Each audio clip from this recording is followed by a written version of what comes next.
تدرك أن الإسلام دين آخر من الديانات الأوروبية، ولا تريد أن تدرك هذا الشيء،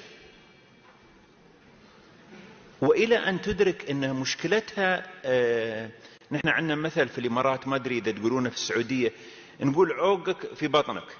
يوم عوقك في بطنك انزين، ذيك الساعة ذاك الوقت الواحد ما يقدر لا علاج يعالجه إلا إذا هو يغير من أكله.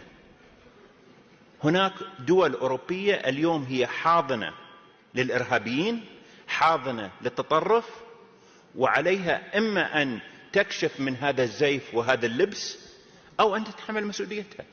And let me say this in English so you can understand what I'm saying.